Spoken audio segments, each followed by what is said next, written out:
नमस्कार, मेघास मराठी रेसिपीमध्ये आज आपण कैरीचं पन्ह तयार करत आहे। आता तुम्ही म्हणाल की कैरीचं पन्ह यात काय नवीन, पण तसं नाही। आपण एकदम सोप्या आणि वेगळ्या पद्धतीने कैरीचं पन्ह तयार करणार आहे। त्यासाठी आपण ही कैरी छान स्वच्छ धुवून घेतलेली आहे। आता आपण सगळ्यात आधी याचे साल काढून घेऊ।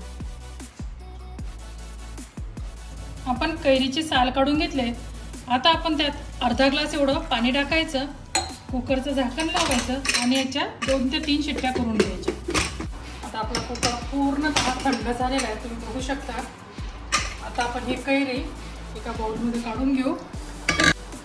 आपण या कैरीचा गर काढून घ्यायचा आहे।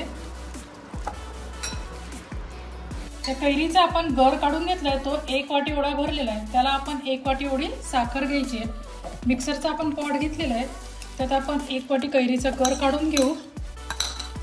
त्यात आपण 1 वाटी एवढी साखर टाकायची आणि पाव चमचा एवढी आपण त्यात विलायचीची पूड ऍड करायची आहे आणि हे मिक्सरला आपण फिरवून घेऊ। असं आपण कैरीचा गर तयार करून घेतलेला आहे। त्यात साखर आणि टाकून आपण याचं छान मिश्रण तयार करून घेतलंय। हे आपण एका बाउलमध्ये काढून घेऊ। असं जर तुम्ही गर तयार करून ठेवला तर तुम्हाला वाटेल तेव्हा तुम्ही 1 चमचा गर आणि 1 ग्लास पाणी घेऊन त्याचं छान पन्ह तयार करू शकता। आणि तुम्हाला इन्स्टंट तेव्हाच्या तेव्हा करायचं असलं तर हा गर आहे, यात छान गाठी टाकायचं, हा आपण मिक्स करून घेऊ म्हणजे आपल्याला ताजं छान थंडगार असं पन्ह मिळेल। आता आपण यात छान गार पाणी टाकून घेऊ। यात मावेल तेवढं आपल्याला यात पाणी टाकायचं आहे। साधारणपणे आपण 2 ग्लास यात पाणी टाकलेलं आहे। आपलं छान थंडगार असं कैरीचं पन्ह तयार आहे। हे आपण एका ग्लासमध्ये काढून घेऊ। तुम्ही बघू शकता किती छान घट्ट दाटसर असं आपलं हे पन्ह झालेलं आहे। हे चवीलाच तेवढंही छान आहे।